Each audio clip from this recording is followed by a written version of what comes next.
Okay, so that's recording. Okay, I'm going to go live, and then I'll pull up the PowerPoint, and then I'll count you down, Dan. Sounds good. All right. Sweet. So, PowerPoint.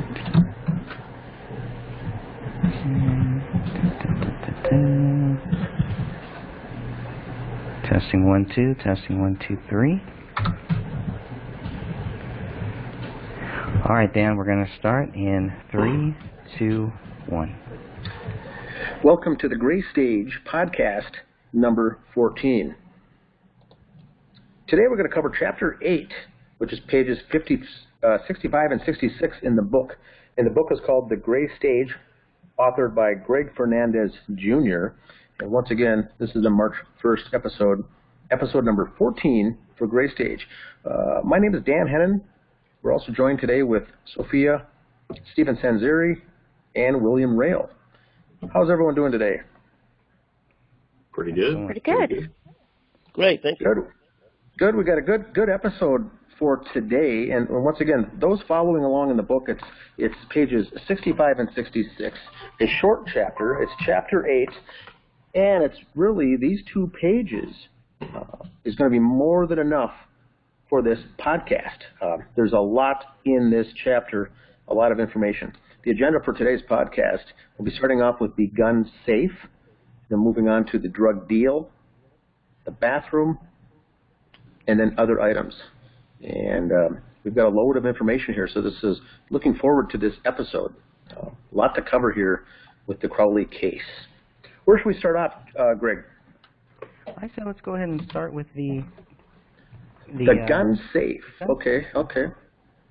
Yeah, all these things here, we're going to be talking about the master bedroom. And so we got the gun safe.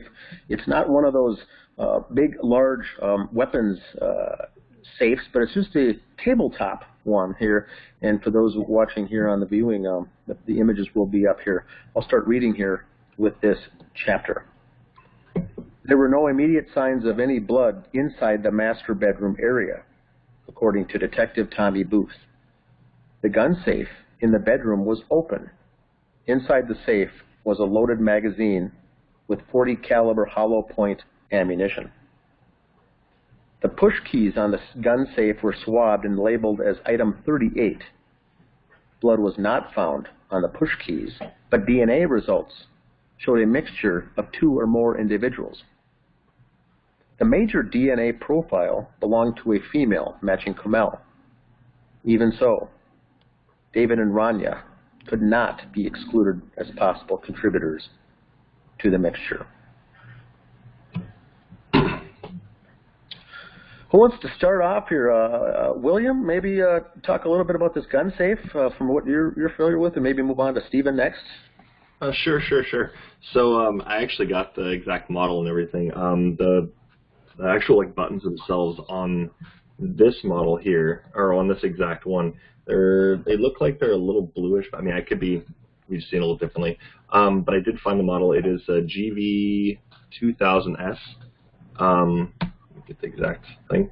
It's a gun vault, multi-vault handgun safe, and of course lock type. It's a key lock. But the thing is, I was very curious about on this is I didn't see any information about how it was opened. I feel that's kind of going to play somewhat of a role in this because, well, if it was open with the keys, then it would be somebody that knows combination, and if it was open with the actual key itself, then anybody could have done it. And I didn't see any information on that. And another question. This is Dan from the Justice for David Crowley and Family Facebook group. One of the questions that did come up, and hopefully you both gentlemen could answer this, is the confusion on this image here on the left is 2 points. One is it one where you place your hand on there and the sensors sense who's doing it and automatically opens, or are those buttons that you press in a certain sequence that activate the safe to open? And the final question, is that a left or a right-handed? Does your hand have to be on there on your left hand, or is it your right hand? Or if it's just push buttons, why does it appear that it looks like fingers, like a hand has to be laid up there for sensors. Those are the most common questions that come up on this. Can you relay some of that information back, either of you? So, I mean, that's the thing. It's like when I'm looking at this, I mean, going off the information it's got on here, it's programmable access codes. So I'm not really sure if it's sensors. It looked more like push buttons to me. Okay. So it would be like the actual, like, you'd actually have to push in the key code basically, and then it would open. Okay. Or at least unlock, and you could just basically just pull it out. But I didn't see anything about it actually being like electronic in that sense. But it does have an actual like electronic port you can see there too. So that's what I'm kind of curious about myself. And like you said, if someone had the key, it would be irrelevant who gained access. It would just be the person who had the key.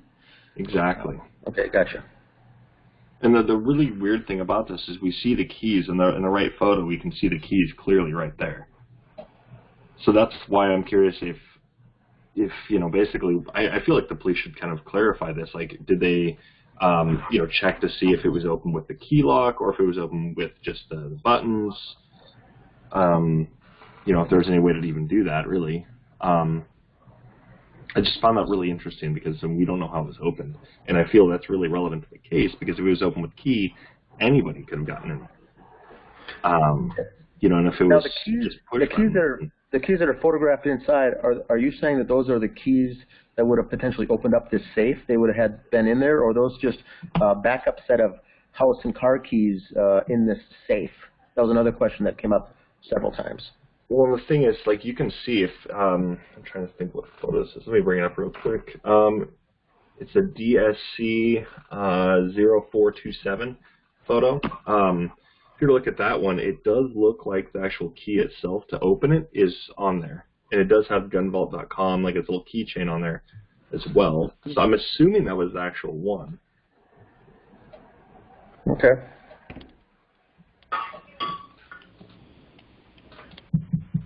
I'm just trying to adjust some of the audio.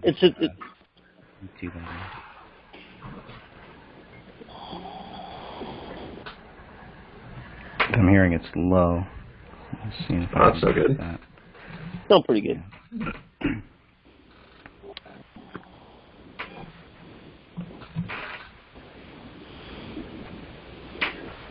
I'm not sure why it's like that. I may just have to roll with it.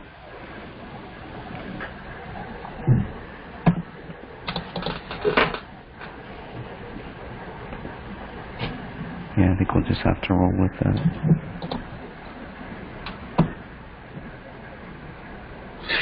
And then while they're looking up that, Stephen may be able to help also. How common would it be for just a person in a home to have a hollow point ammunition, 40 caliber hollow point? I've heard of, I'm not a gun person myself, but hollow points I think of with drug gangs or gangs on the streets and people trying to kill and execute folks because it blows off their head essentially with a hollow point. This would not be something you'd use just for home defense, would it not? Or is that you know what? That hollow point's the only way to go. If you shoot like fully jacketed ball ammo, like 45s, we shoot at the range. They have a tendency to go through more. They don't mushroom and expand, and flesh or bone and what have you will stop that more frequently. So in hollow points, for self and home defense, it's the only way to go. Chances are it's not going to go through somebody and go through the wall and such as much as a fully jacketed round. Okay. Yeah. About the gun safe, guys, that you got a choice on that gun safe. Is it just use the key, or it's not a biometric where your fingerprints ID it. It's a push button thing. But when you buy a safe like that, you can open with the key, or you can also program that little four button digital opening. Okay. So you can do it. Very similar to a safe you'd find in a hotel room. One of those. Right. Exactly. Very similar. Yeah. Things. Okay. Yeah, but biometric would be like fingerprint recognition. Okay. That's what many of the questions we had on the Justice page early on when these photos first became available. Those of us not in the know looked at that. It looked like 4 fingers. You'd lay your hand right on top of there, and it would open up. Only the right person would be able to open it because it looked like a biometric type of a thing. So we spent a lot of time answering questions like that when the members first joined the page. But really, it's just a series of push buttons. Is essentially a combination of push buttons. Yeah, it's basically a keypad, yeah. Okay. That's what they call it. Good to know. Good to know.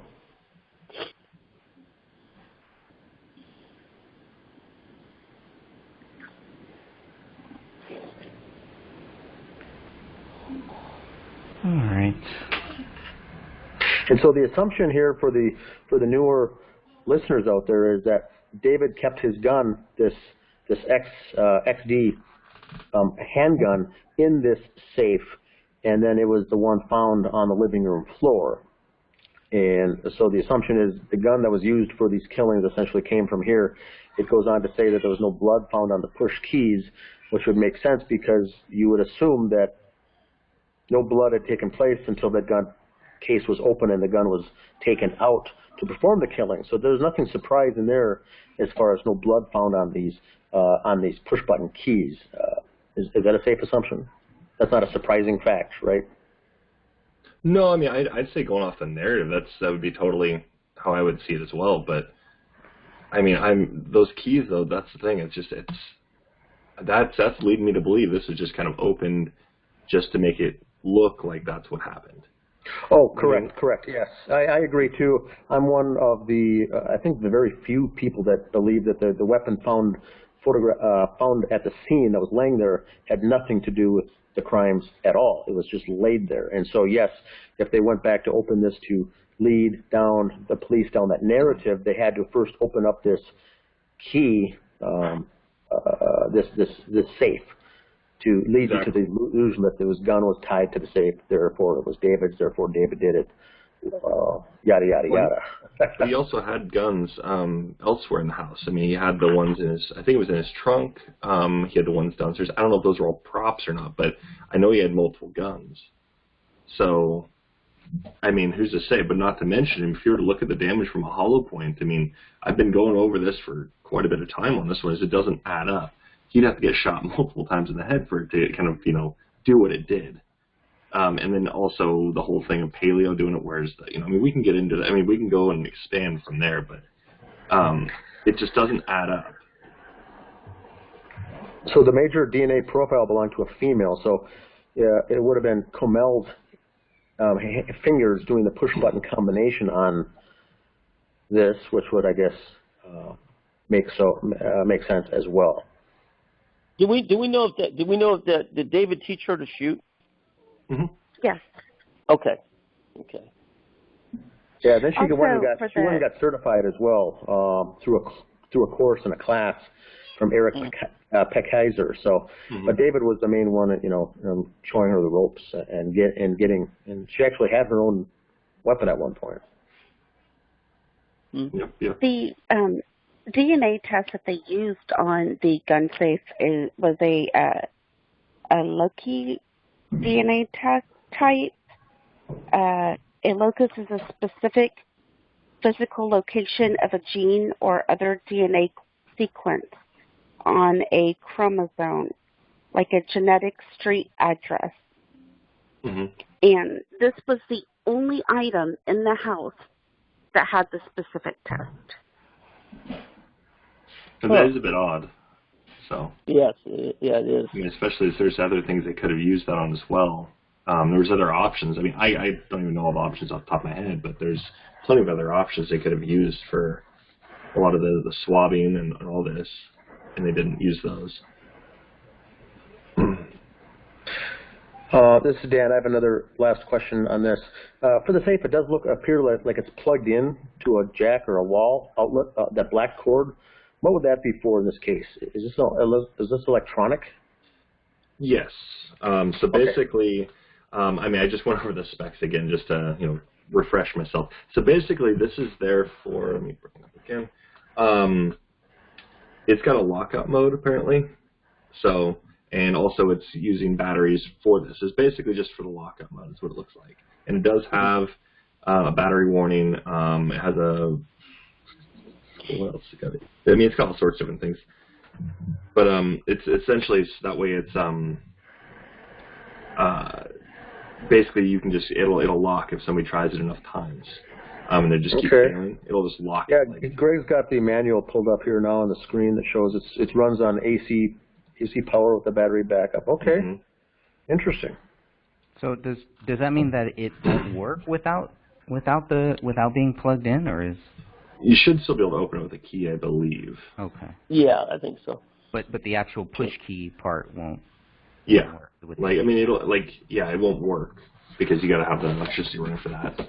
Okay. And this is not like a bioscan or anything like that, where it's scanned to somebody's fingerprints or anything like that. So so all that would to open this, all that somebody would need is just the combination or the actual key.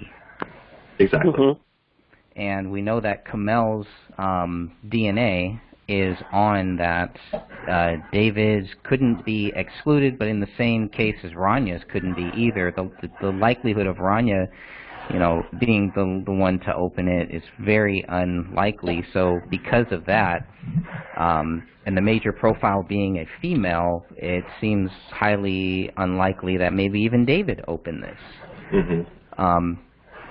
And so that was, so that's pretty interesting there.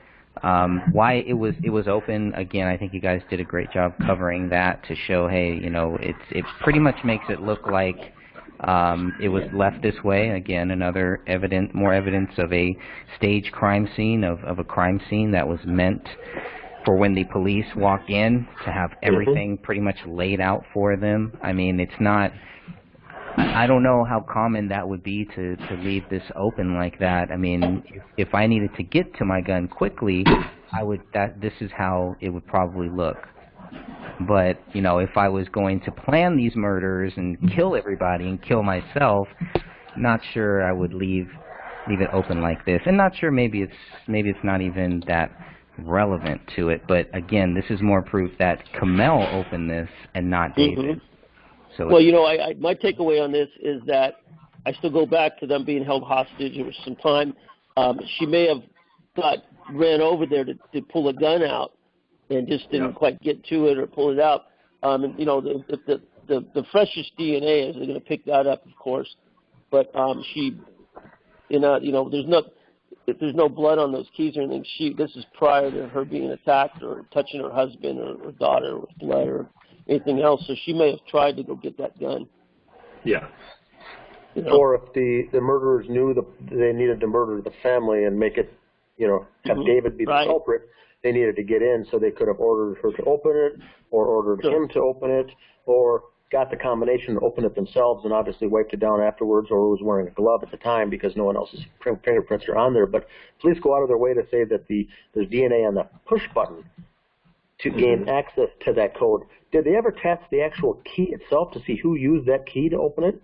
Just look. Nobody did. There was no testing on it at all. To me, that would be your thing you'd want to be looking at from a detective, is not only the push button access combination, but the key to gain access to the safe. If the killers had the key and just simply open it up, now obviously they'd be wearing gloves or they would have wiped it down anyway, but was any research done as to the fingerprints or any kind of latent prints on those keys? That's where your investigation needs to take that next level, which we know that the Apple Valley group here did not take that extra level in any one of these scenarios. So they got awarded though, man. They got awarded though, remember. Great job, guys. Great job. Well, they don't even mention if they found these keys either, right? So that's not mentioned. Here's an image of the actual keys that should be somewhere. So it would be curious to see, because we know there's several sets of keys throughout that house, and I wonder if these were part of any of the keys that were found in that house. You can see it on the photo I was telling you about earlier. Okay. The ones that are inside the gun vault, you can actually see it. Yeah, it is directly right there. Oh, really? So the key's inside the gun vault is what you're saying. Yep. Sorry, and it says right there in the instruction manual, never put those keys in because of the risk of locking them in. And there they are, nicely portrayed here on the upper shelf. of the safe. So clearly this is a staged thing, is it not? Oh, they even moved them around, too. Yeah, there's a lot of that, a lot of moving around. And that's just a removable shelf in there, is it not? Yes. Okay. That's pretty interesting there. Okay. Yes, you can't even see the gun vault. Yeah, you don't even see their little gun vault logo or anything. They don't even have the keychain in there. Doesn't look like. They got it. It's on the DSC 0427. Oh, okay. Let me see if I can pull that one up. If I can say. Go ahead. Yes, go ahead. Oh, David, he's very vigilant, and being in the service, and maybe the things he was sensing.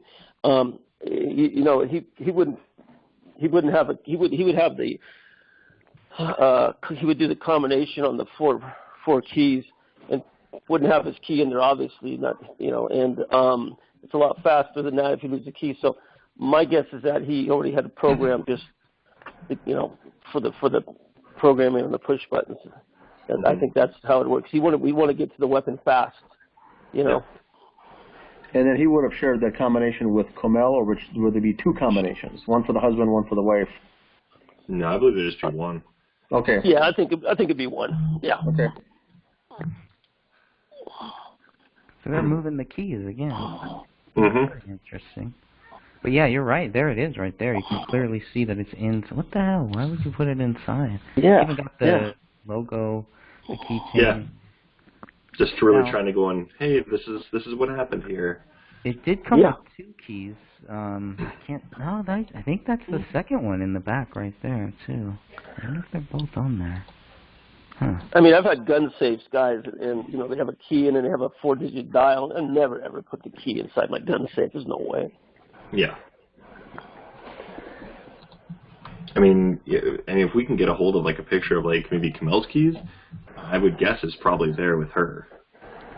That's pretty interesting. Yeah, there's another set of keys in the same room on the far side, but it's hard to pick it up on the shelf there. There should be some other. I think there is another set of keys, but from these angles, it's really hard to see where that is. So, but there's a real lock, like a physical lock there too. Well, that's interesting. Great eyes, guys. I did not. Anything to input from Sophia on this case, on this photo? I'm sorry. What'd you say? Any input from you, Sophia, on this image? Just that it was odd that it was left open like that, and that the keys are still in there. That's, to me, this whole entire crime scene is staged. Everything about it. Everything is. Oh, yeah. I think the only room that doesn't have any connection to the crime scene itself is Raniya's, honestly. Yeah. I mean, I looked and I didn't see anything in there. I mean, kids leave their doors open. I got 2 kids; they both do it. I mean, maybe not my daughter as much as her brother, but still, for the most part, kids that's what they do. They leave their doors open. So I mean, I feel like that part is not even staged. I feel like that's just kids being kids. Right. But yeah, I'm not seeing these other keys though. Yeah, you're right. I'm not seeing them now, but I do remember. I didn't see them in the BCA where they should be, and there's only a lock on. No, they're not there. No, there's no other keys there. There's a different set of keys in the office bedroom, and I'm not sure if there's any other keys anyway. That's pretty interesting. Are you talking about the car keys? What about the Yeah. kitchen counter? Was there anything where it looked like David had emptied his pocket? Yeah, there was a lot of stuff there. I don't know if there was a key set part of that. Yeah, there is actually. Looks like it, yeah. DSC 0044. Can't tell whose keys they are, obviously, but yes, there is a set of keys there, and I don't see anything that would match that key. These are car keys too. Huh. Looks like a car in a house. Yeah. what I don't know what that silver thing is. Maybe a flashlight or something, but or like a tool, which would make me think is probably David's. Yeah. And of course, she probably has a purse, so. That looks like a laser pointer, actually. Is that what it is? Yeah, that's what it looks like. That's pretty interesting. I mean, they laid everything out in just a way that it's like, well, they got his bloody phone. I mean, it's all clearly like set up on purpose to make it look this way. So that way, it just kind of like what Dan was saying earlier, kind of just like the police kind of show up and just like, oh, it's already solved for us. Basically, we know who did this. Just kind of laying it out as much as possible. So that way, it's just kind of run in and then just run out. And they only took a day for it, which is odd, anyways. Right. How nice of them. Right? All laid out for you right here. No problem. Look, lazy detective work. Yeah. Just stop asking questions and say that he's guilty. Right? Totally a suicide. Everything's been said to you.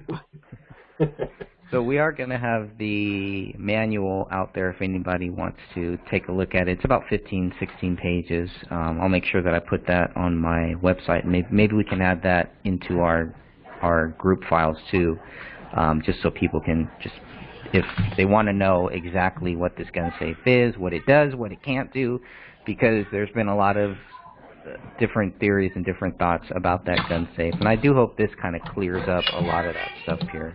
So. Yeah. Yeah, I'll even throw up on a Discord so that way people want access to it there as well. Excellent. Yes. It's good to get this stuff and all these documents, man. We need everybody, anyone listening or watching this, please make sure that you feel free to take these documents, put them somewhere, because we just never know. You never know. It's good to have all these documents in as many places as possible. So, I want people to feel free to take these documents and to do whatever you want with them. Use them to call me crazy. If you want.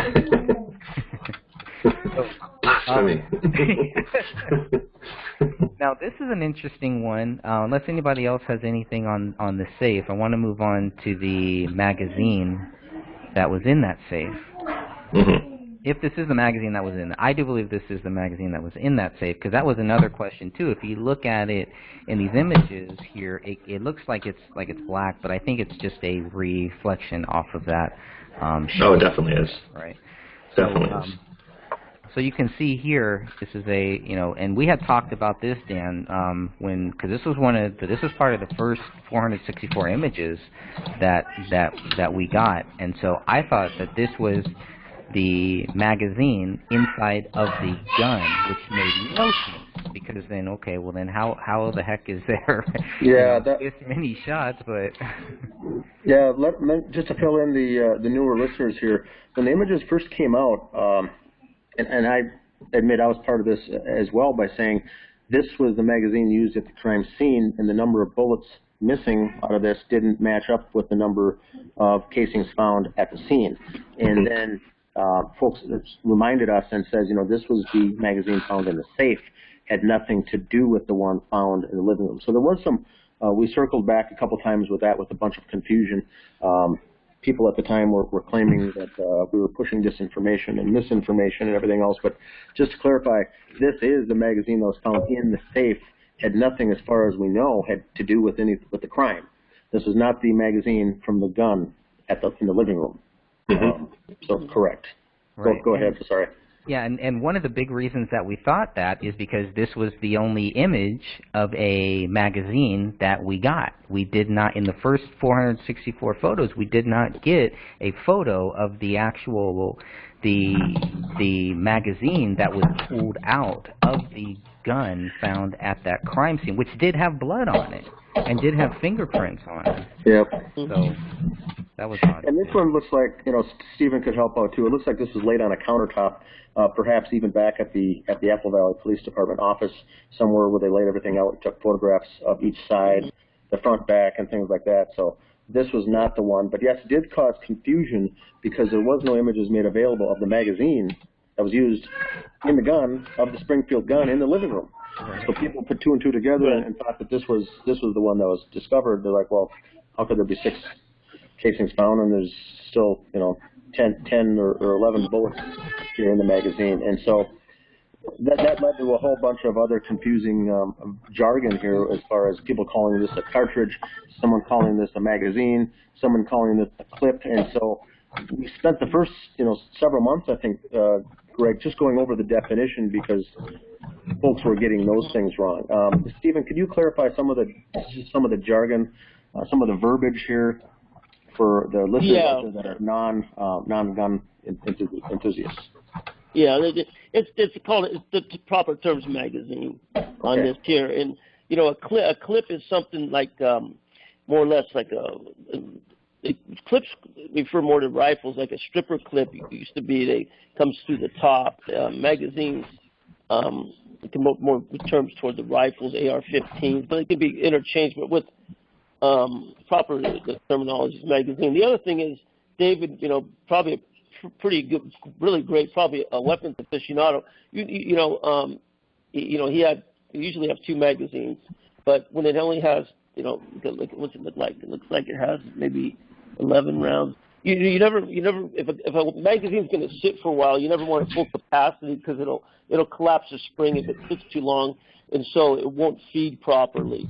So he's keeping one out of there. I used to keep 2 out of there in a large capacity. Leaves the spring a little bit looser, and it won't compress, and it won't feed, and it won't jam. So that's why he's smart.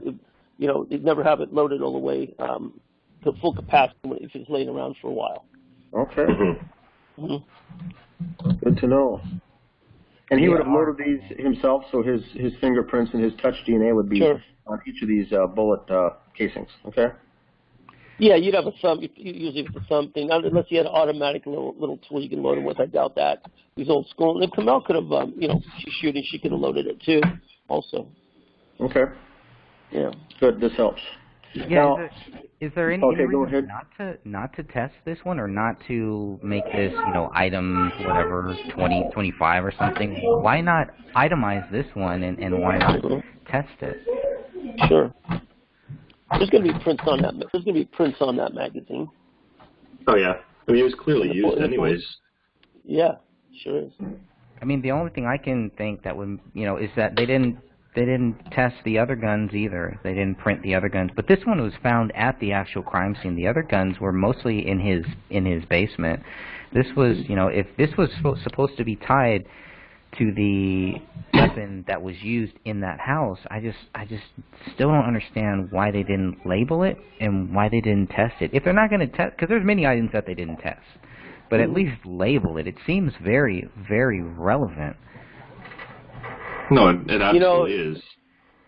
Yeah, I mean, they wrapped this thing up quickly and just said he did it, and no reason to test anything else. When in fact, it looks to me, there's going to be possibly, somebody else's prints on there, and yeah. Well, even then, I mean, the lab could also use the DNA found on this magazine, and they can cross-reference it with the other one to actually go and confirm DNA. So they could do that, and they clearly didn't do that either. Yeah, and I don't see.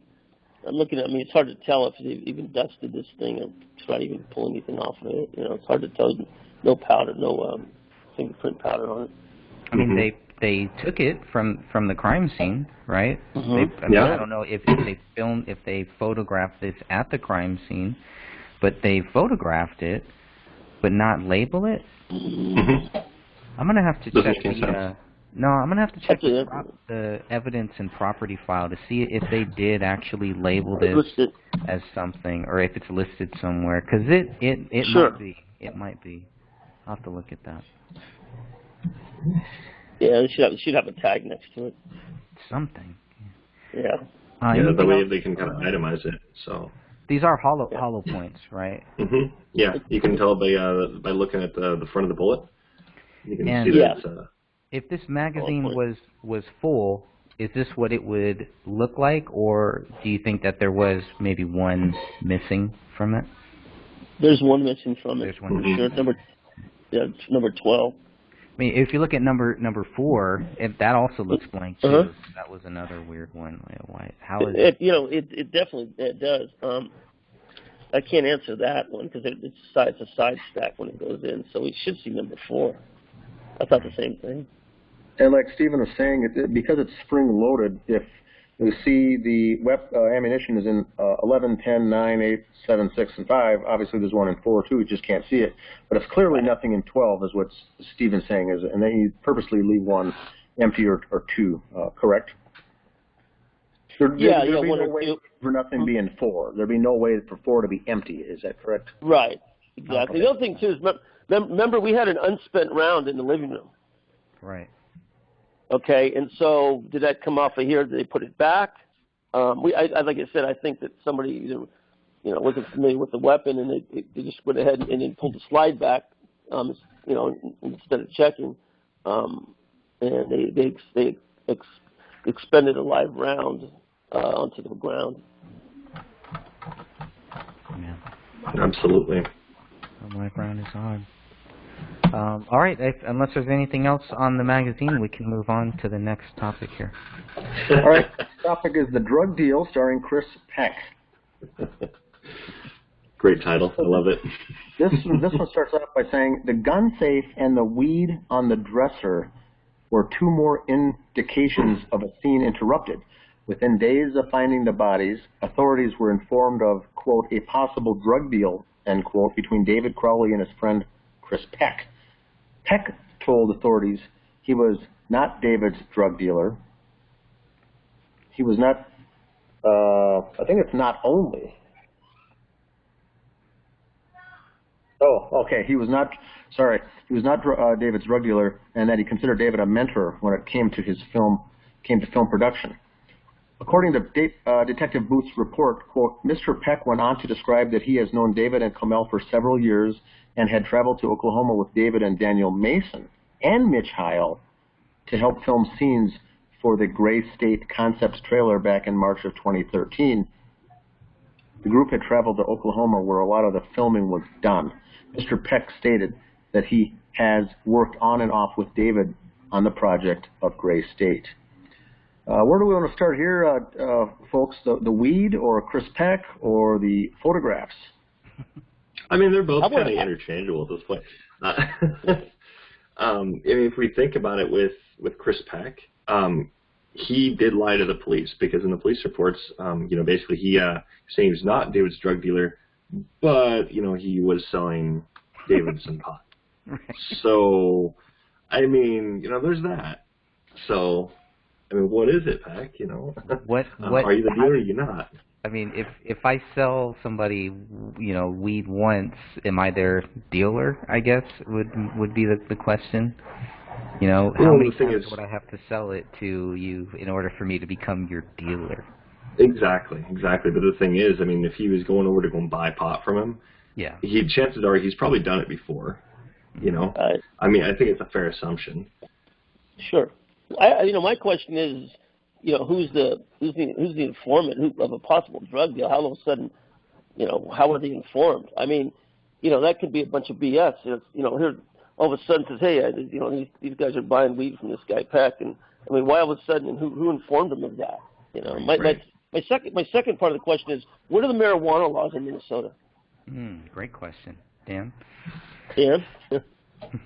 Illegal. There wasn't medical marijuana back then, so it was outright illegal. I'm not sure any other, specifics other than that. All I know is that the photograph on the left, it shows the open container with the tweezers, and then the package on the right with the Ziploc, it's flipped over, but it's labeled with a Sharpie AK-47. That was the strand. That was the name of it.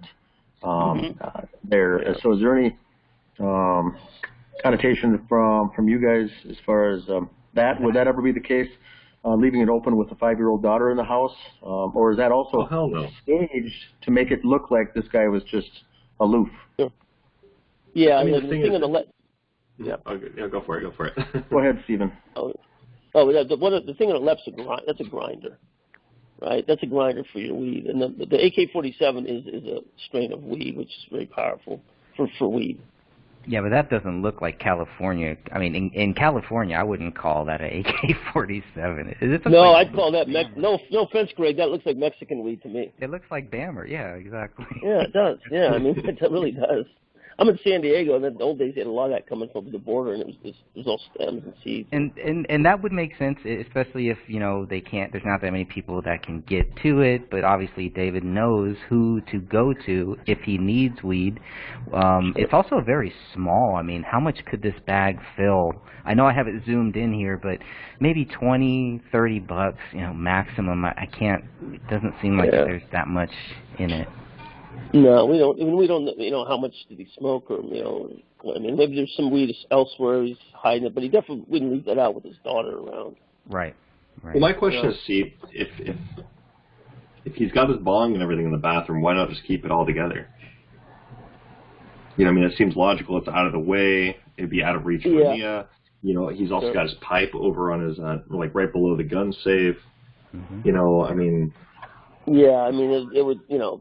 It would be, I would see that. You wouldn't have it all over the place. You'd have it in one spot or put away in one spot. You wouldn't have it all over the, you know, the pipe here, the bong here, the weed over here, you know. Yeah. And I mean, that's the thing I kind of an issue with as well is like, I mean, he's a parent. He's obviously a pretty responsible parent, pretty devoted to his family. I mean, he's not going to leave this out. You know? Yeah, and if it's like Dan said, it was a felony back then, you're definitely not going to leave it out. I mean, that's, you know, you're going to hide it from authorities. That, you know, that's for sure. Yeah. Yeah, especially considering the topics he's going on and looking at. You know, I mean, who's to say the police wouldn't just jump in? I mean, we've heard of cases before where police, you know, like somebody's looking into something and police end up, you know, going after that person for some random charge or random assumption, rather. You know, just to find that person wasn't guilty. Well, that's why I don't see marijuana coming off the feds as a Schedule I, because that's the last thing to get into your house for probable cause. Yeah. You know what I mean? And that's my view. Yeah. Yeah, I think it was just all basically there to kind of just stack all these things against him to show you the stoner. Sure. You know, I mean, in places where it's illegal, I mean, let's be honest, you get kind of the more old school people, like those like the reefer madness kind of thing. Those are the types of people that are like, you know, oh, you know, weed does all these bad things. I mean, me personally, I've done it before a few times. I'm not a fan of it, but it's one of those things. It doesn't do much. I mean, it's relaxing essentially. Sure. So. Yeah, I mean, we're in California. I mean, I used to have a medical marijuana card years ago, and you know, it was fine, but. You know, if it's a bust there, leaving it out, everything else. And, hey, you know, and this stuff here, from what I can see, and I used to be around a lot of marijuana in my day, professionally and friends and everything, this stuff doesn't look like it's very strong. Yeah.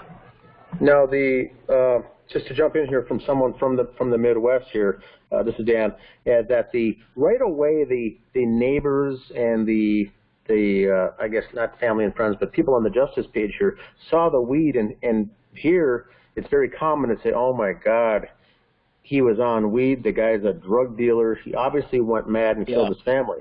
They don't know from talking from the folks on the East and West Coast to say this is, number one, it's harmless, number two, you would never go on a killing spree after smoking weed, and number three, by looking at it, this looks like very weak stuff, not powerful. Well, that doesn't come into play in the Midwest. The Midwest is, oh my God, he's a freaking stoner. What the hell's wrong with him? He's obviously guilty. And so I think this was laid out knowing how the public would perceive it and call him guilty on it without doing the homework to say that, was it even his? Was it just laid out? Did he buy any weed?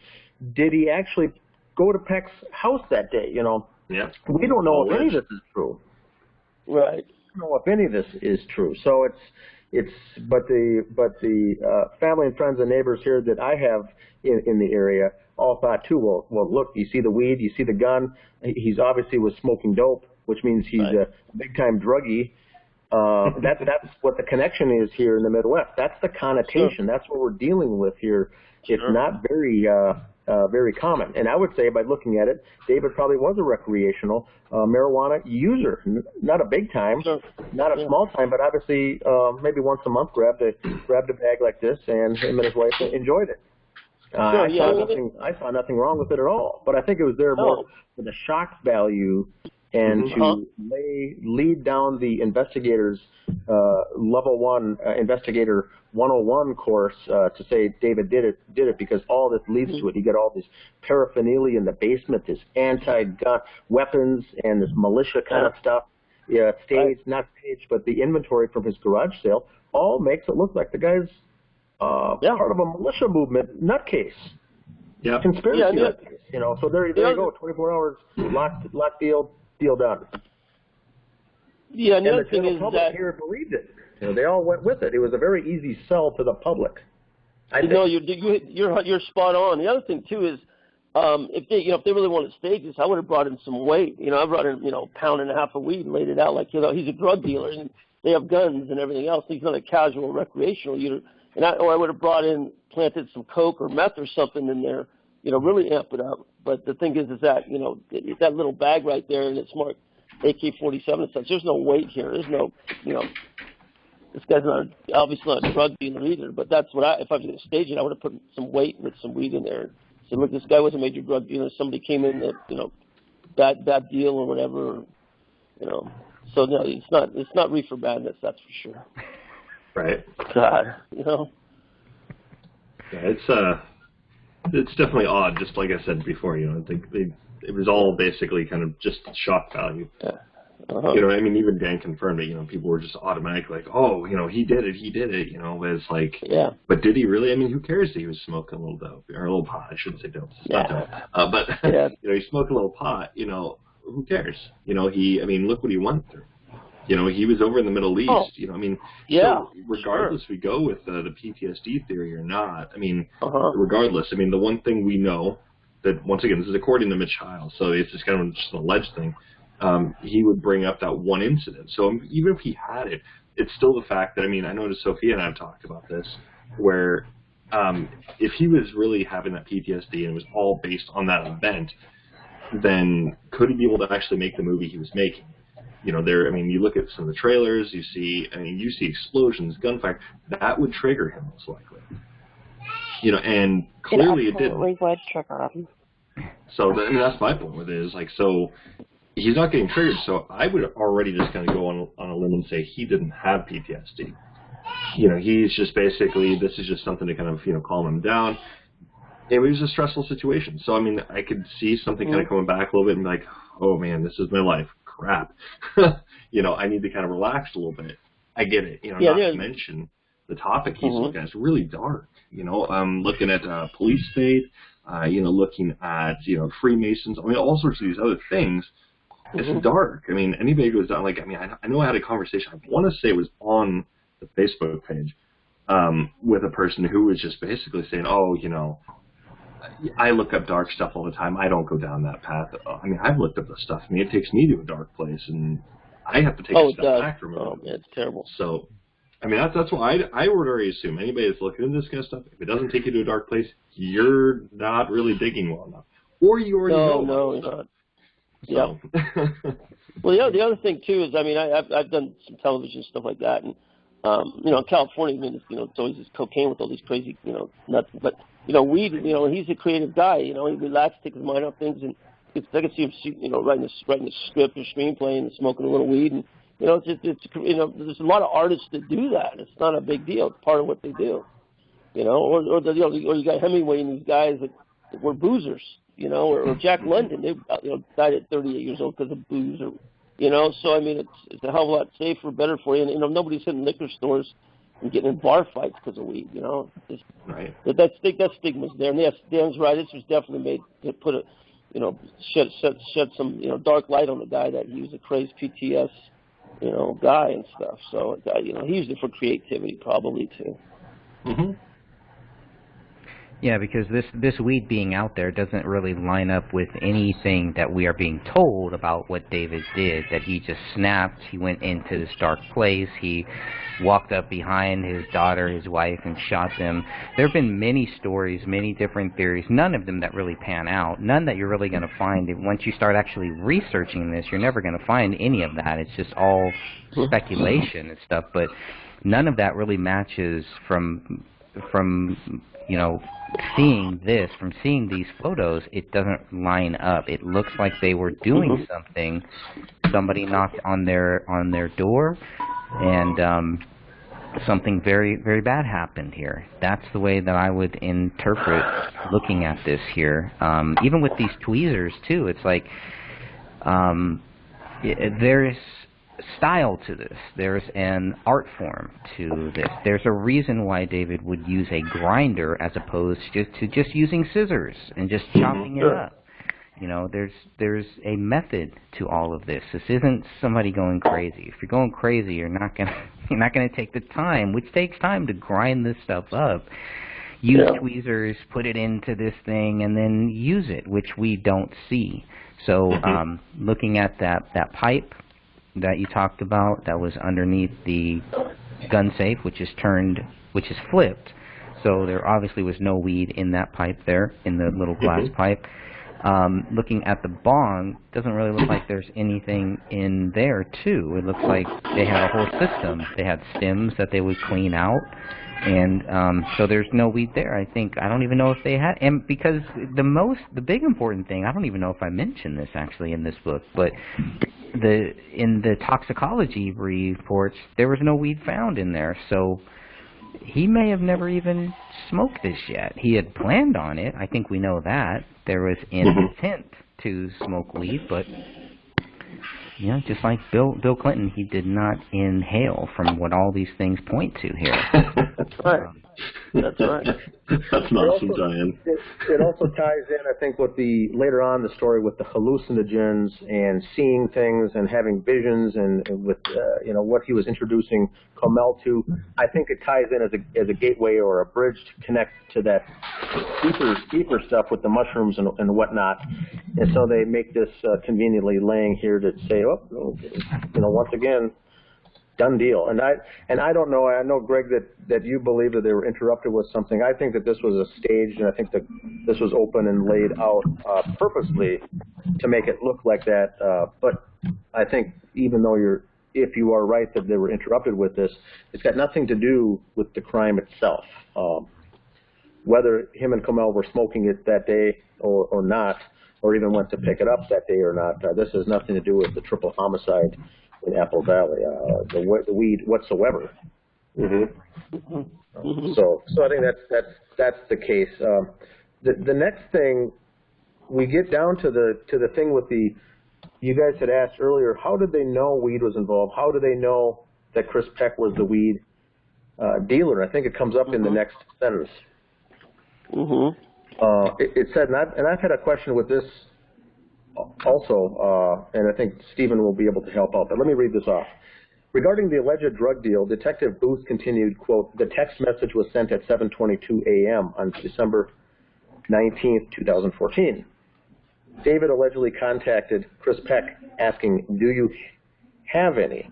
Arrangements were then made for David and Komel to go to Chris Peck's residence. And that's in Minneapolis, by the way. After receiving this information from Detective Shane Klokonos, Detective Tommie Booth immediately contacted Chris Peck for more information. Peck stated David and Komel came by his residence to pick up a, quote, small amount of marijuana on December 19th, 2014. That was the last time Peck saw David and Komel. Quote, the Crowleys had wished him a Merry Christmas and a safe trip, Booth reported. 2 days later, Peck stated that he went to Iowa for Christmas. So lots of information here. My first question is, when they pull the records, the text records, they'll know the date and time stamp, correct, Steve? Stephen, with the December 19th, 7:22. But would it say, do you have any? Would they actually have that? And if so, why would they write David allegedly rather than saying that actually is what he typed? Or are they getting allegedly from someone from his cell phone typed that, whether or not it was David? Is that what they're getting at? Rephrase that one more time for me. I lost just a hair on that. So I'll just do it just briefly. The text message was sent at 7:22 a.m. on December 19th, 2014. Right. So there, I think when police and investigators get the text message from the cell phone company, the time and date stamp is on there. So I think that would be valid, would it not? 7:22, right. December 19th. Right. I got no issues with that. But then they go on to say that David contacted Chris Peck by saying, "Do you have any?" No, Dan, let me stop you there because that's actually me saying that. Oh, sorry. Yeah. Oh, okay. Yeah, that's what I said because I don't know. That's what they say. They claim that Chris Peck said that. I don't know if that's true. So that next sentence is actually me. Okay. Oh, okay. So my question to Stephen then would they say the text? Would the documentation from the cell phone company actually they would actually have the text, wouldn't they? No. No, the documentation's not there from the cell phone company. Right. This will be off of his phone because what as far as I know is your texts are like emails. They can't go back and pull those. They just pull the time and the date stamp, not the actual. Yeah. I see. Correct. Yeah. But they had David's phone, so if they were able to access David's phone, then they should have been able to access all of his text messages, right? Exactly. Yeah, we have to come off the phone. Yeah. Usually okay, but here's the deal. That. This text was never sent from his phone. It's not there in any of the phone records. That's correct. You look at his PDF stuff from the AT&T, it's not there. So where did there was no text sent. So where did the Detective Shane Klokonos, where did he get that information from then? I think Stephen had already mentioned that. That's a very good question. Where is it coming from? I would guess probably from like an informant, probably. As somebody just trying to go and get the information and steer it in the direction they want it to. Keep in mind, Detective Shane Klokonos was just recently awarded a new promotion and an award at the Apple Valley Police Department. I think it was just last month. Was he not? He was. Yeah. So that's just a side note, but go on. Most phone companies can only access texts for so many hours and they disappear even on their site. All they can have a timestamp and when it was sent, but they're not. There's no database holding your exact text. That's why a lot of people, they text and it disappears. If you get rid of your phone, there's no record of actually what you said. They can't have that. They don't have that on most of the systems. They did have a search warrant that could have searched for all types of apps like what is that one? WhatsApp or whatever, where you could send text or do calls. Yeah, Skype. But they never mention anything. They never show screenshots, or they don't mention other calls being made, or that there was other apps being used. Mm-hmm. That information's not there, but they have that capability, and they had the legal right to search for it. Mm-hmm. But we don't have that information. No, nothing at all. I mean, they had David's cell phone. They had his computer. Mm-hmm. Yeah, they had all that information, or they had all the electronics, but we don't have anything from the police saying, hey, yeah, we did that, and this is what we came up with, and here's a screenshot of it, like they do of his messages through Messenger, or Komel's text messages to our friends, or emails even. They included all of that, but they did not include this one text. Yeah, that goes back to... That's very important. I think I go back... Go ahead, Stephen. I'm sorry. I go back to who was informant that, with information that there was a drug deal. I mean, who's that person? Who made that call to say, oh, there's a drug deal here? And that goes on to go ahead and discredit David also. It sounds like it was, more of a drug deal than just find a little weed kind of thing, And then why would Chris Peck go along with it if that never happened? Exactly. Yes.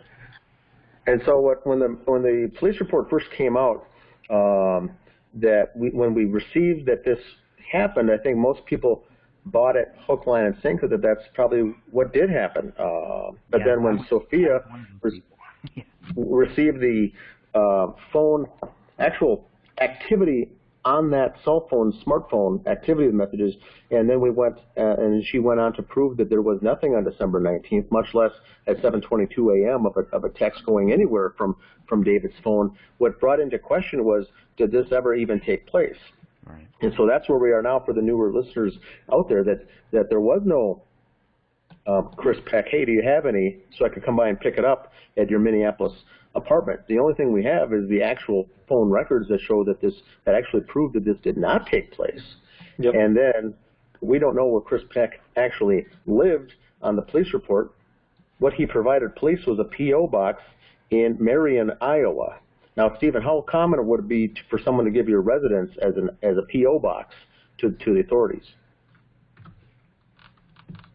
You know, you're not, if it's a mail annex, like a UPS annex or something like that, like I pay for a business annex, I can consider that actually a physical business address. As far as home address and such, no. I mean, you give them a physical address, not you don't live in a P.O. box, you know.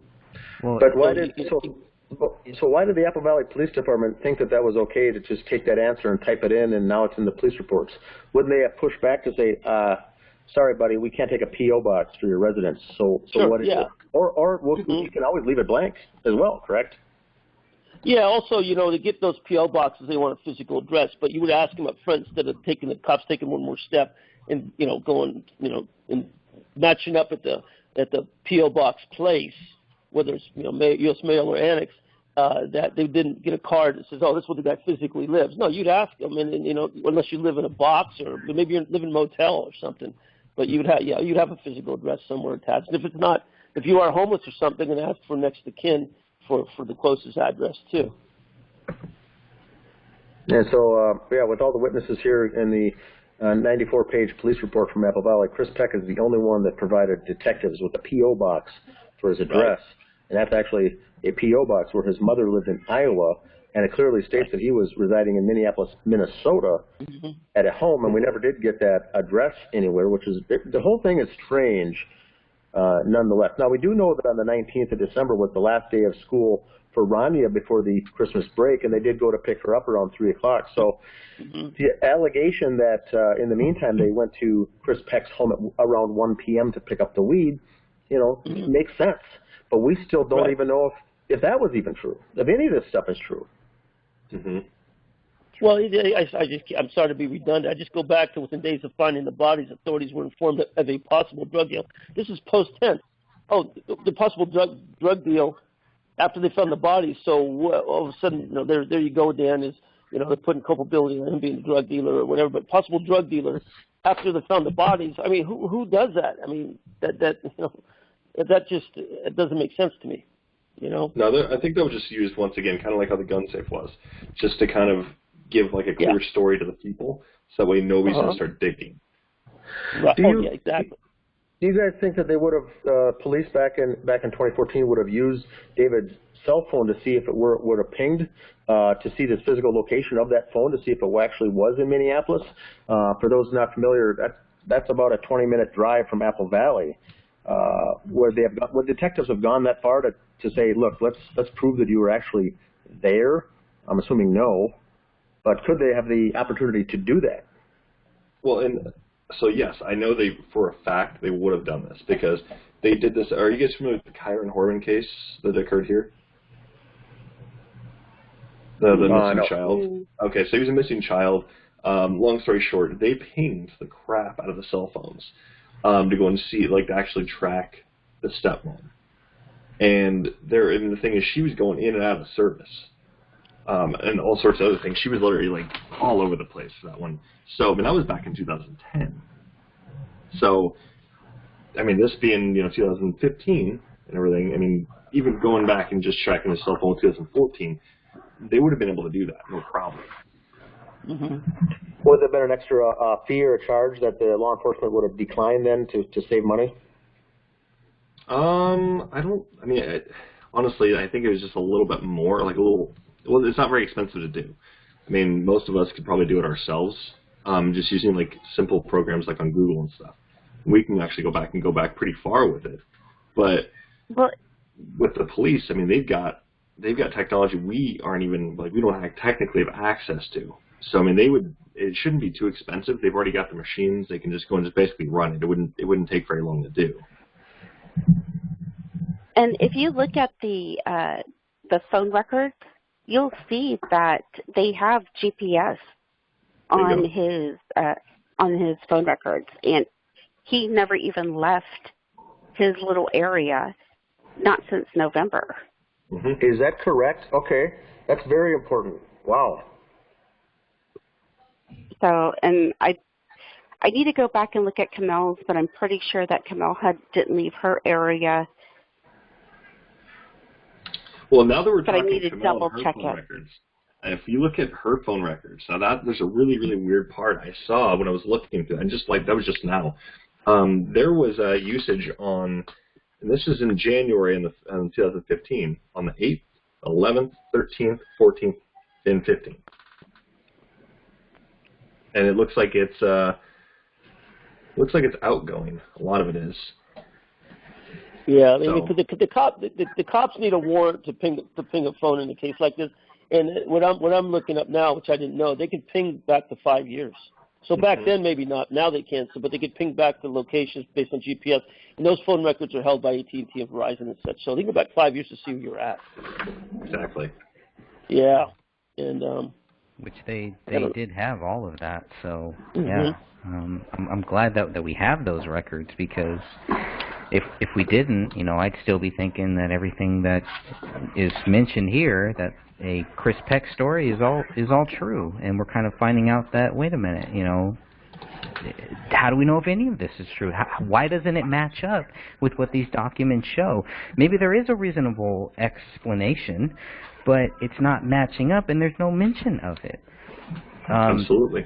Why even contact Chris Peck? What was the main reason? Because Chris Peck was one of the last people to see them.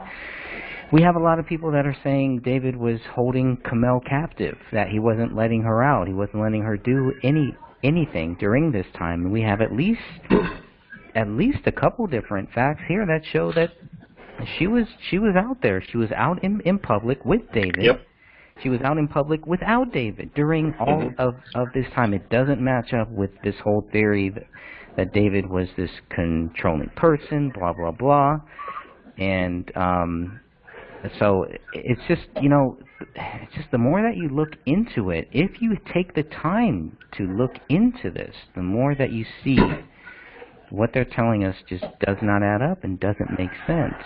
And we just need some more follow-up. So something else we can also refer to is that the emails between Allison and Komel.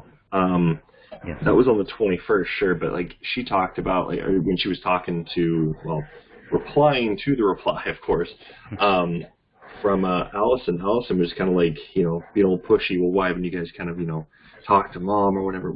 Well, she goes into it and actually says, well, we're dealing with some stuff right now. And I don't remember the exact quote off the top of my head, but it's something along the lines of basically as lovers, as parents, as a couple, kind of thing. They're dealing with all sorts of issues. They're really, really deep issues. So once again, she was very open, and she also admitted that she's also screening calls from out of state. She admits that in the same email, which means that does technically confirm she was actually screening her calls from her folks.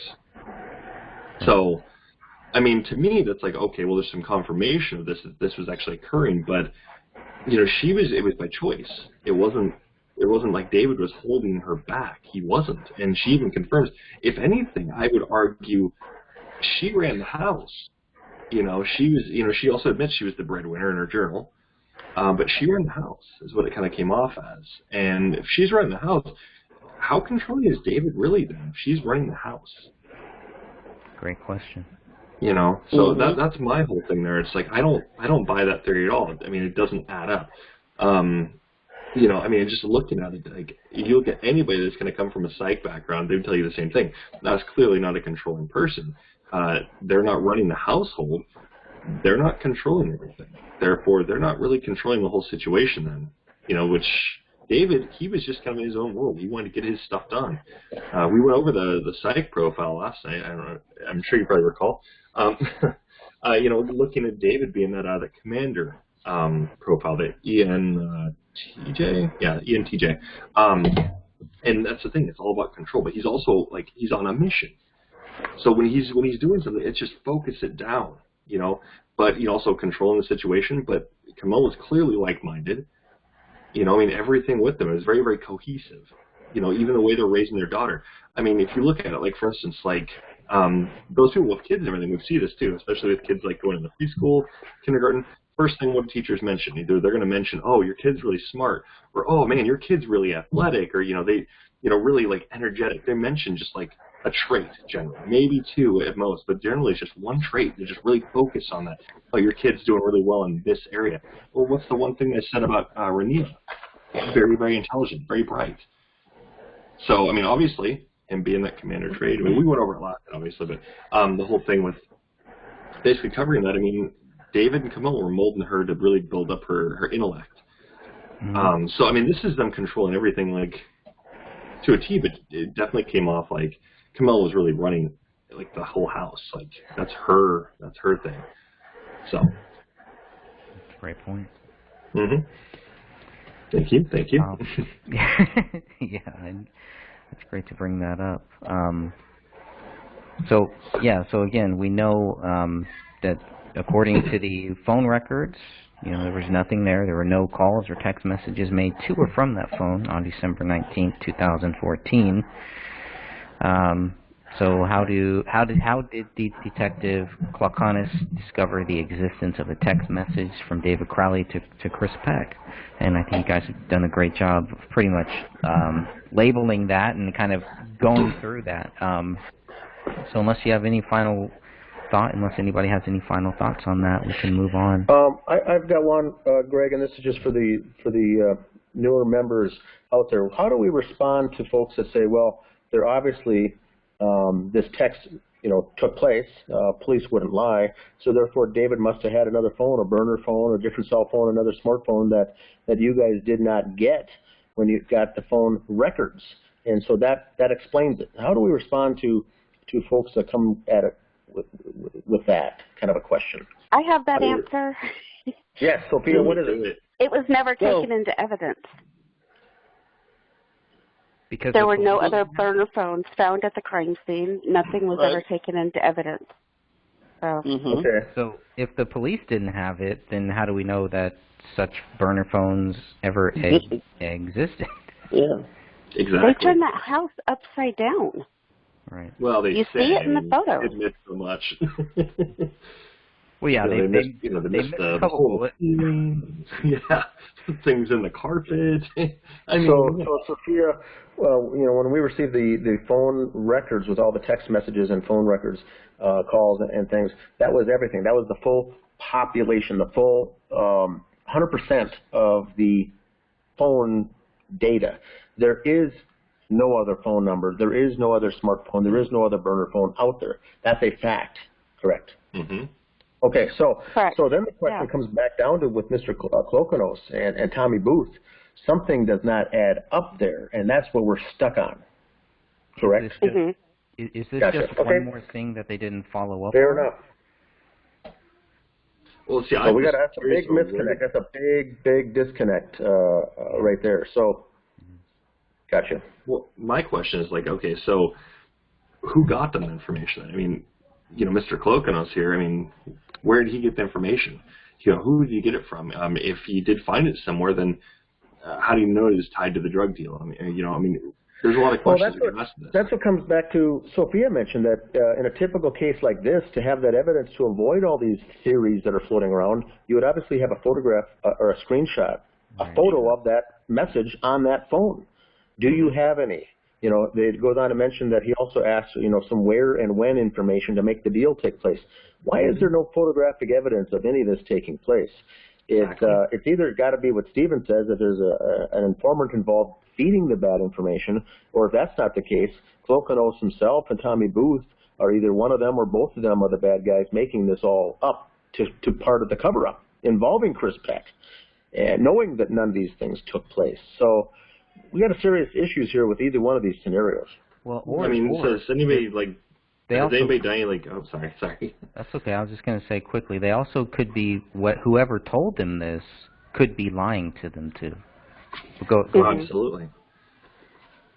But I mean, my question with this is has anybody done any background check? I don't want to say background checking; it seems a little shady. But has anybody really looked into Klokonos or Booth and actually seen their connections? If there's any connections to, let's say, directly to the captain, outside of work, type of connections, or if there's any connections to, let's say, that reporter that was talking to Captain Bermel, or Bernal, one of those.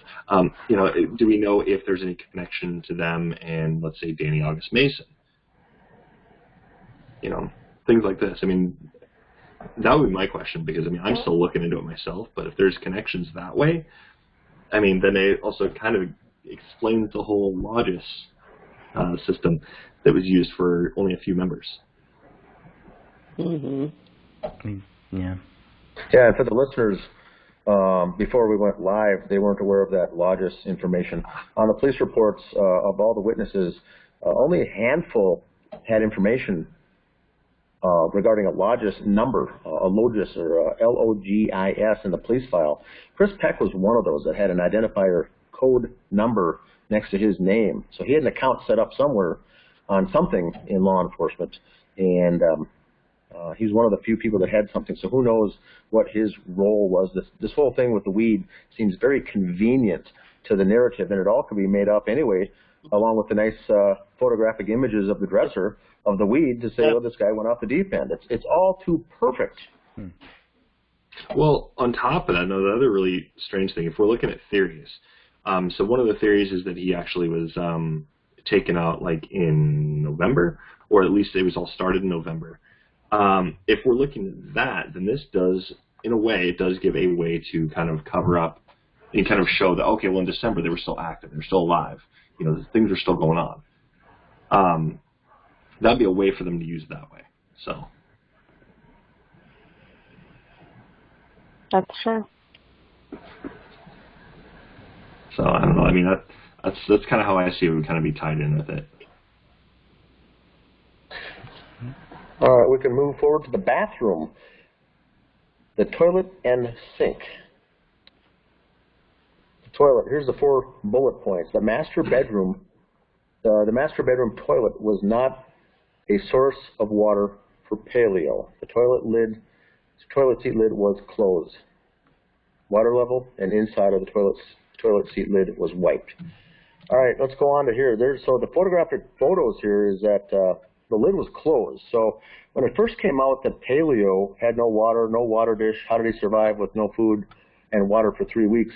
The skeptics all said that, well, he obviously ate the bodies to get the food. And then we said, well, what did he source to drink? What did he drink? Well, there's 3 toilets in the house. He must have been drinking the water. And so what we said when this whole thing first came out was we need to get the photographic evidence to see if the lids were up or closed on those 3 toilets. If all 3 were closed, then we were up against a conundrum. Where did he get the water to even live? And so the photographs came out. The master bedroom showed obviously closed. The lid was closed. So now we're down to the 2 left. Or do you want to, and then we saw the one in the kid's bedroom had some waste paper or paper towels or diapers or something in there, and then the one in the basement was basically empty. They basically, so you know, there may have been, if anything, the dog was in the basement drinking the water out of that toilet bowl, but probably not of the first 2. Right, which does make sense because that's where most of the dog feces is. You know, I mean, there is some next to the fireplace, next to the rear slider, but a lot of the dog feces is really down there in the basement. But this was a huge question, and so there was one little piece of dog feces in the master bedroom. Go ahead. So the thing I'm still curious about was the basement door, was it open or closed when they got there? According to the photos, if you look at the photos, it looks like it was open. That's what I'm still trying to figure out, because I mean, some of those photos are showing the doors closed and. Correct, because they do that similar to what we are seeing here, where they have this lid closed and then they show it, you know. Yeah. But that's pretty much all that we have to go on, because it's not mentioned in those reports. It's not mentioned with any doors, except for that rear slider. You know, they don't mention which doors in the house were open, which ones were closed. The only reason why I think that the one into the basement was open is because you would have to have that open in order to get, you would have to close that in order to get into those other rooms. So we know of how they cleared everything. They cleared the whole house first. So, but again, you know, you're right, because it's not 100% clear. But that is a big question, because if the basement door was closed, then obviously the dog would have had to have been trapped at some point and would have had to have been free at some point. So I've just always kind of gone with the theory that the dog had free reign throughout that whole house. Yeah. Well, I'm looking over the photos right now to go and just double check. But I mean, it does appear you're right that it was when looking from the outside in at a specific angle, it does look like the basement door could have actually been opened. But I'm still. And that could be also how it was left by the killers. There's some speculation that for 2 of the 3-week period that the dog was in the basement with the door closed and was left to leave, resulting in the feces in the basement and the water gone out of the tank in the basement. And then for the final week, or when the killers left, opened up that door and either shut it again or left it open for the dog to roam around upstairs, resulting in just a handful of feces and nothing really to drink from when they found the dog. So there's specific theories floating around, but this water level is interesting because not only are there no water bowls, dishes in the house, there's no water bowls and water dishes. There's nothing for the dog. Typically, with the dog, you'd see some, and even if those would be empty. What we're saying here with the photographic evidence is that there wasn't even water bowls or water dishes in that house. And so some speculated, too, that it was one of those self-feeding big tanks, big water tanks that would automatically keep refilling. But there's even no evidence of that. So this whole water thing with the dog is very interesting. Yeah. Oh, yeah. Oh, yeah. Yeah, it is. And the only other thing I had on this toilet was just the actual water level and how low that this level is. You can kind of see where the level should have been. You know, if this was a toilet that was being used. I don't know. I mean, I can only go by the toilets I have here, and that I have here. I don't know if it's different there, but this water level just seems very, very low. So it definitely is. I see them all over the place. Some are high, some are low. In 3 weeks of no use, it would go down a little bit anyway, perhaps. But we think it would be higher than that. But you can set the limit to how high you want the bowl to be on any toilet. So interesting. Mm-hmm. And then because this toilet seat, the lid was white. That was another weird thing too, because I think in Raniya's bathroom, that toilet seat was also wiped similar to the same way that this one was. So if this toilet was clogged also, wouldn't it look like this too? Yeah. If somebody flushed something down there, because we have this red substance here on this image. You have like 1, 2, 3, 4, 5, and you really have to zoom in to really see. But there's a red substance that we're going to see on the top of this lid here that is going to be similar to what we see in the sink. And so I was trying to figure out what is this, because when we first saw this, I mean, I thought, oh, this is blood. This is blood. But they said there's no blood. There's no blood in this room here, in this bathroom. There's nothing that is labeled as blood. This isn't swabbed. This isn't anything. What is this? It looks like pot residue, like actual burnt pot residue, and some of them look like there could have been like a little bit of burning potentially, like the one near the front, the little brown-looking spot. That looks like that could have been a little bit of a burnt spot potentially. Yeah, there was a theory about bong water, that it was bong water that was poured out or something like that, but I mean... No, I just think it was just like when they were... He's got the little, what are they called? The little, the thing he's got in the trash. It's like the little, like, pipe cleaners.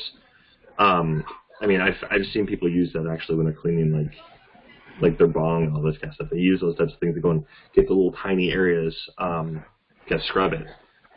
But I've also seen people use toothbrushes too, so, there's that too. Do you do that? I mean, would they do that right before they're about to use their bong? Do they do that at the end of the usage?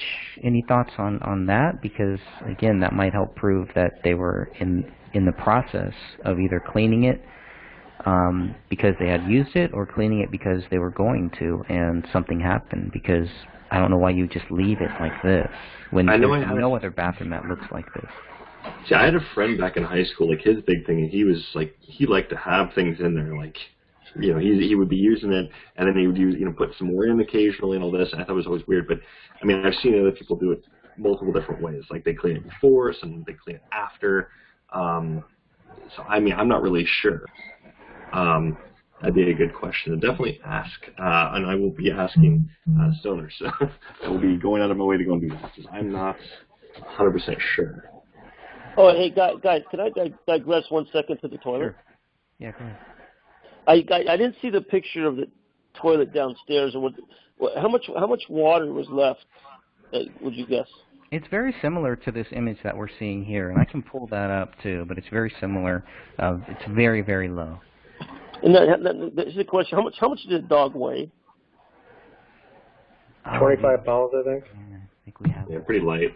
Yeah. 25 pounds. Yeah. Basically, is a 10-pound dog can go with a cup of water a day, and it says 25, so it's 2 cups a day. Pre-1993, your toilet bowls would hold 5 to 7 gallons. After 93, 3.5 gallons. So 16 cups in a gallon, right? 8 days, you start looking at that. If he was drinking 2 cups a day, that bowl should be empty. Yeah. Okay, so that means I'm thinking that sliding glass door also, guys, I think they re-entered the house after the murders. Oh, absolutely. You know, so they can't. That dog was pretty healthy when they found it, wasn't he? Mm-hmm. No blood on him either. You know, no no body matter at all, like no brain, nothing. There'd be dry blood on that dog's face, so I think that they were. I don't think they were smart enough to. They may have thought that they could leave the dog in there and people would look at, the dog chewed the hands off and everything else, which the dog didn't do. But I think that somebody was going in there that house, maybe several times. Oh yeah. If you don't feed that dog or whatever, it's going to start barking and yelping and everything. Mhm.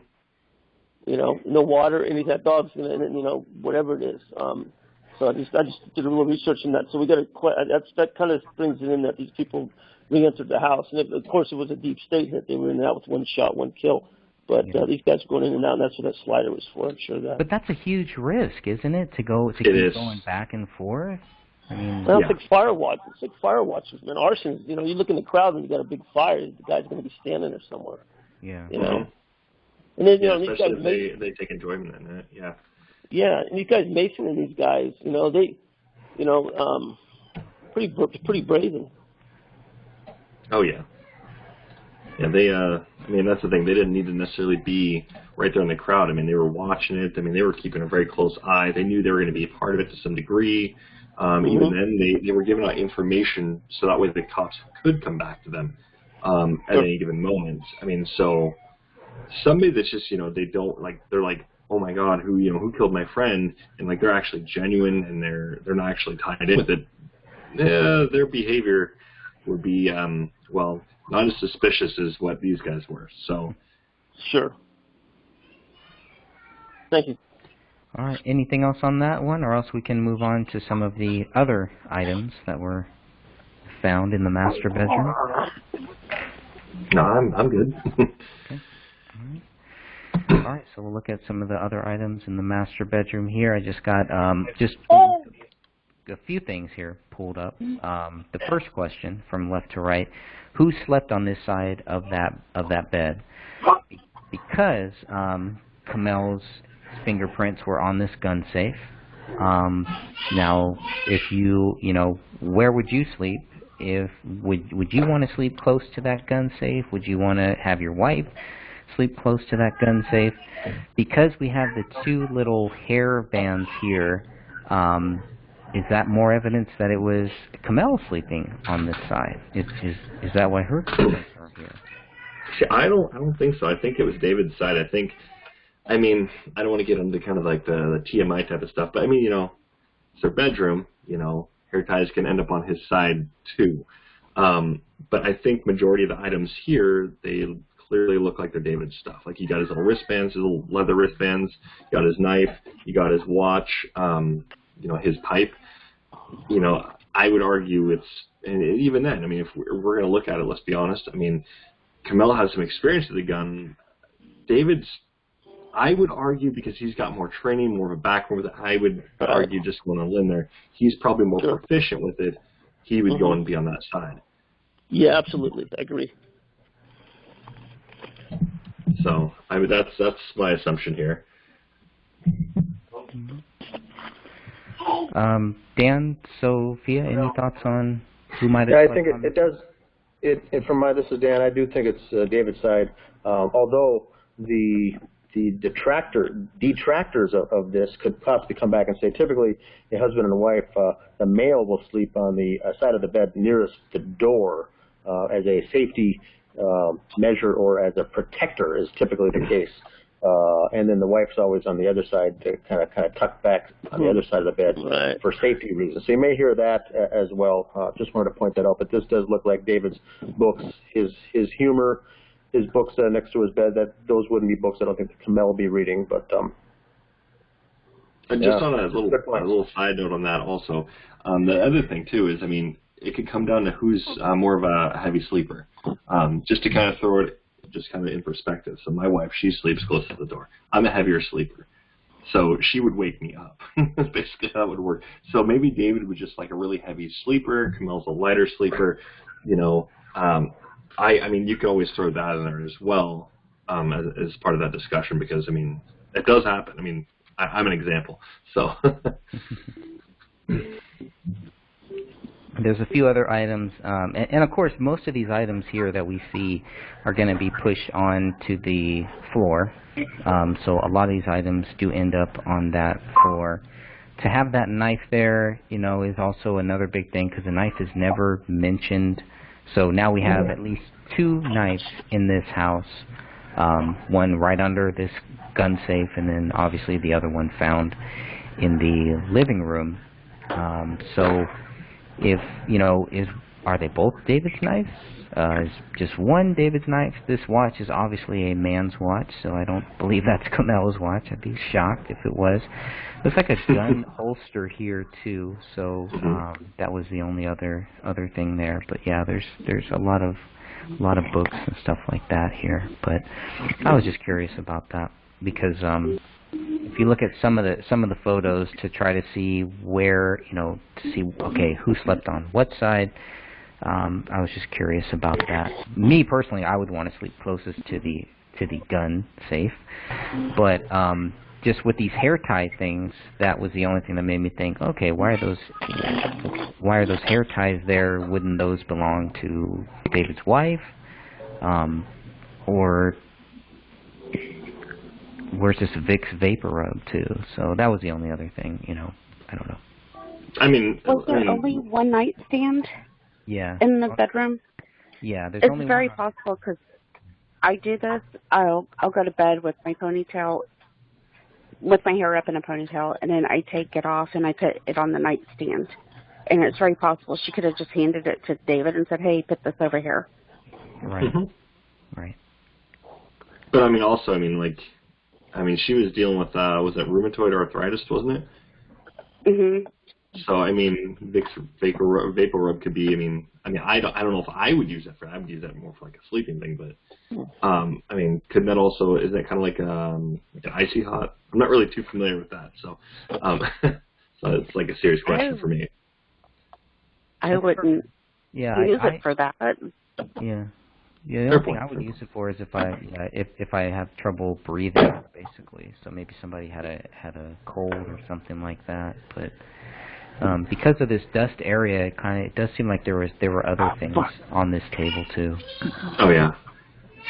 And it does seem like they did have like cold or maybe had the flu at one time, because if you look in the guest bathroom, you'll see a thing of like Breathe in there also. It's an essential oil. Yeah. And we use that here. So.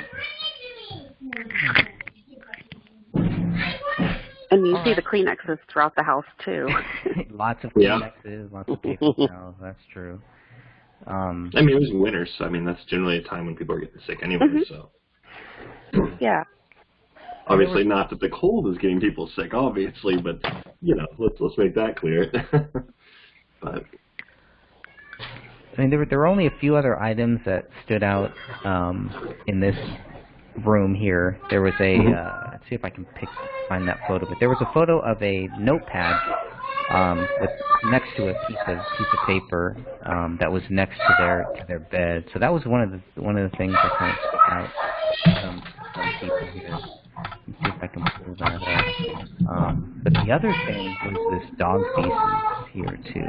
So there's just one little area where this dog was. Now, for dog owners who, you know, BCA 4567, right? Yeah, BCA 4517, and you can see where there's really not that much there, just a couple pieces of dog feces here.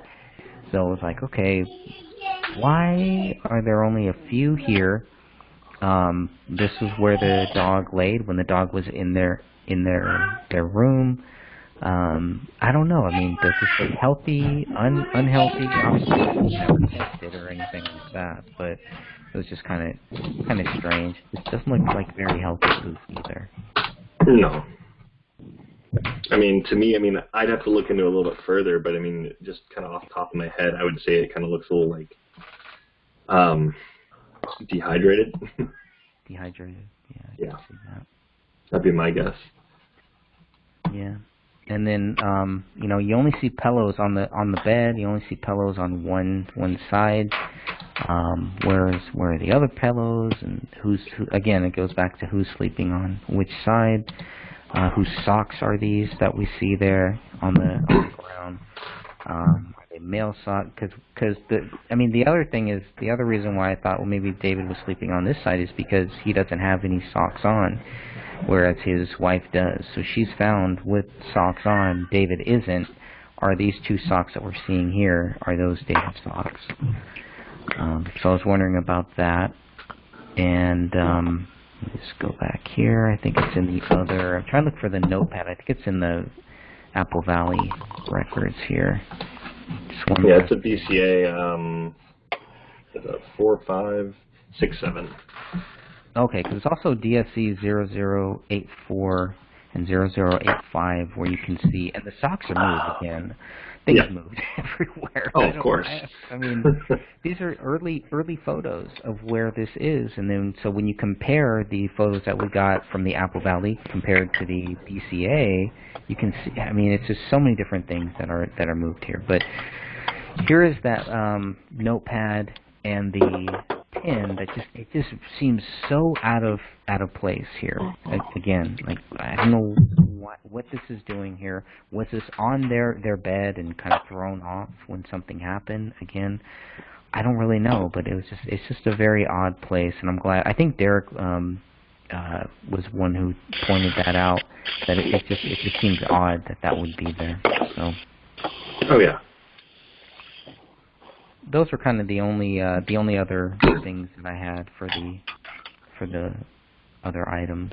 I don't know if you guys noticed any other weird items in that room, but that was basically it. I mean, you have some of these photos where things look moved, but that's because the investigators, even in this image in DSC 0087, you can see the investigator here. And they're moving things, you know, you'll see the vacuum is inside, and then other photos, it's actually outside, which I think is good that they're taking photos when they move things. Obviously, the photos that they give us, it's not really, they don't put that into the proper context, but so it's hard to tell all of this stuff that we're seeing here in this image, what has been moved by the investigators, as opposed to was this how it looked when they first came into the crime scene. So that's been kind of hard to figure. That's why I didn't focus too much on a lot of the clothing and stuff like that, because I don't know if this was moved by David and his wife or if this was moved by the investigators, because there are photos of these doors closed too. So. Well, the other one I think that's pretty interesting is when we're looking at the little the attic, Mm-hmm. like if you look at the before they actually went up there, you can see. I mean, it looks a little different. Like it looks like. Let me bring it up real quick so I can kind of describe it better. So when we're looking at it, it looks like it's tightly closed.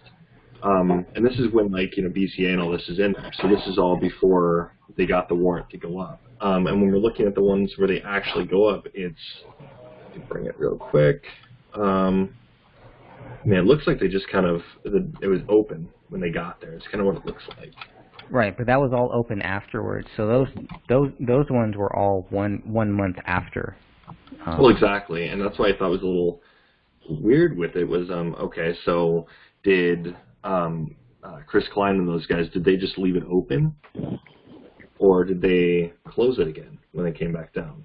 They must have left it open because when the police went back there, all of this was open. There was a ladder there that should not have been there. Exactly. They didn't look up in that attic. So, but going back, yeah, that'd be a good thing to see because when they, in the police reports, I think they say that that attic door was closed. Well, and that leads me to the next question. See, as we're talking about the ladder now, where was the ladder from? Good question. I don't know where that. See, that's the thing. I'm looking around and I'm trying to see if I can see it. Right. And that's the thing is it from the house or is it somebody else's ladder? They had a whole month, so. But yeah, I mean, why would I bring a ladder in there unless you know exactly what you're looking for? But I'm not seeing one in the basement and the garage. I'm looking in there right now. I don't recall seeing it though. Maybe look next to the washer and dryer in the very, very back of the basement. Maybe it's somewhere back there. But other than that, I have no idea. Yeah, exactly. That's my point. It's just like, where did the ladder come from? Where'd the ladder come from? I never thought of that. Another great question. Yeah, I'm not seeing it there either. Yeah, definitely not seeing it. Well, that's interesting because our next, I think our next podcast is gonna. I think we're there. I think we're gonna talk about item 53 and item 57, and we're gonna talk about that attic and what was there, what looks different, and what they saw, what they didn't see. So that may be a good place for us to kind of stop here, unless you guys have any other thoughts on the master bedroom. No, I think we pretty much covered it all. Yeah, nothing else on my end. Okay. Steven? No, I think we just keep chugging along for the good fight, and then we'll talk about. We go off the arrow. We'll talk about a couple options I've been thinking about. Sure. All right, Steven. I also want to mention your book.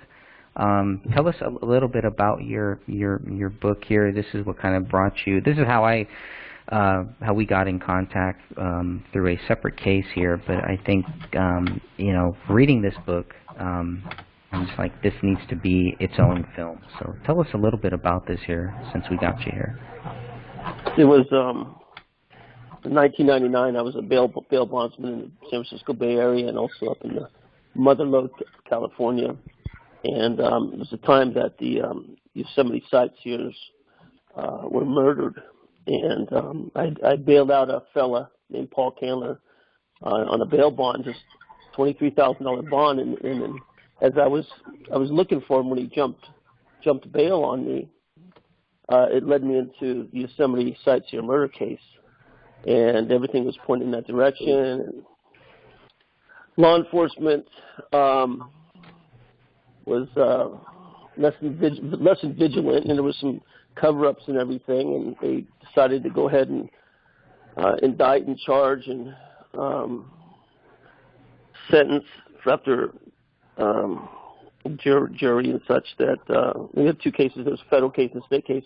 That I said, no, I don't believe that one guy did it, and it led me into the Yosemite sightseer murder investigation.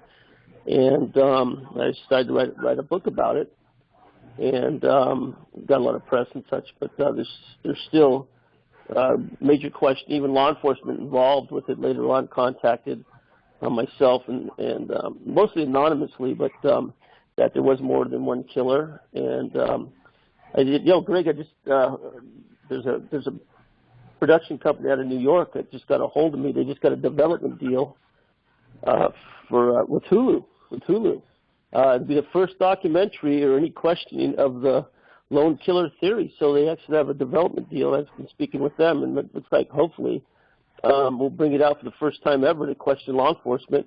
It's a 3-part miniseries, and so that's what has happened since our last podcast, my last podcast with Dan. So that's looking pretty good.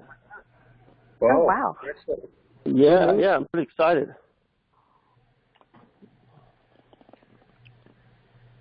The book is called Ultimate Prey, and it's on Amazon. It's an ebook and also paperback.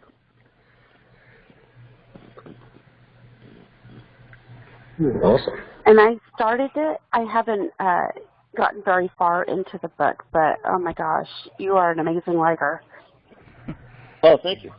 Yeah, the book really starts out, it really draws you into it, and you're just kind of, it's similar to David's script, too, where you're just kind of in this world, you're not exactly sure what's happening, you know there's something bad happening, and it takes a lot of twists and turns from then, so well, that's great, yeah. man. I'm glad to hear that.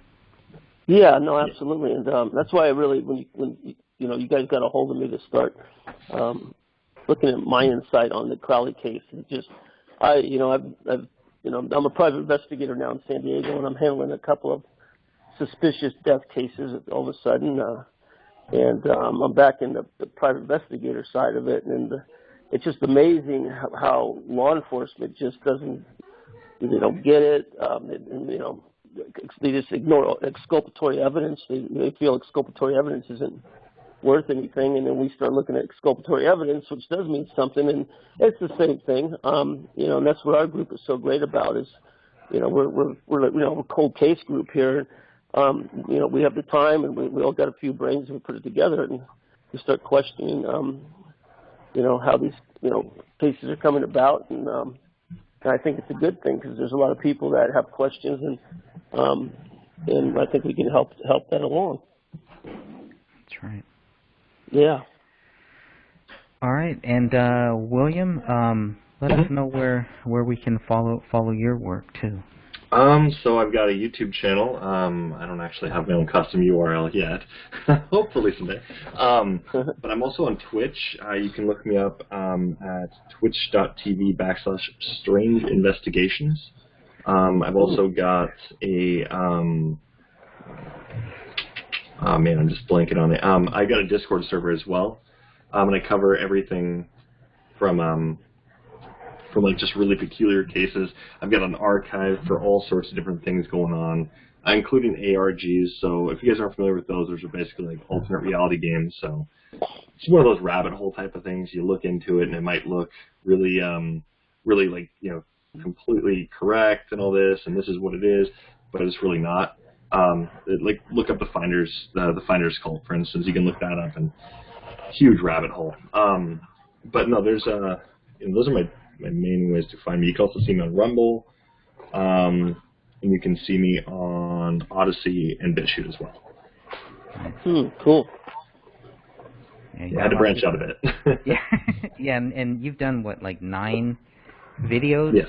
so far on this, and I think by the time people listen to this podcast, you'll have done 10. Yeah. All right, Sophia, any final words here about anything that we've covered today? Just for everybody to keep on digging and fighting the good fight. There's so much coming out, and that's about it. Awesome. All right, Dan, you want to take us out? Let people know where they can follow your stuff. I know you can go to uglytruth.info for more. Yes, www.uglytruth.info is my site, and Twitter at dmhennen, Hennen. That's where my stuff is at, and on Facebook as well. We've got about 3,900 members in the Group for Justice for David Crowley and Family, and it's growing every day. So that's a good Good place to go. A lot of information out there, a lot of it changing. Even though we're 6 years on, there's still more people coming with new sets of eyes. So podcasts like this are very good to have. Greg's book is still the definitive source on this topic as far as a reference. So please get your hands on the book. And it's more of a reference. It's not a book to be read. It's a book to be grab a pen when you're with it and circle things and underline things and bookmark things and come back to them later. It's a great reference book. And once again, this is episode number 14. So we'll keep plugging through here this book because we all learn something new each time we do a podcast like this. Thanks again for listening, though, everybody. Yeah, thank you. Oh, thank you, guys. Thank you. All right, I'm going to stop this recording here.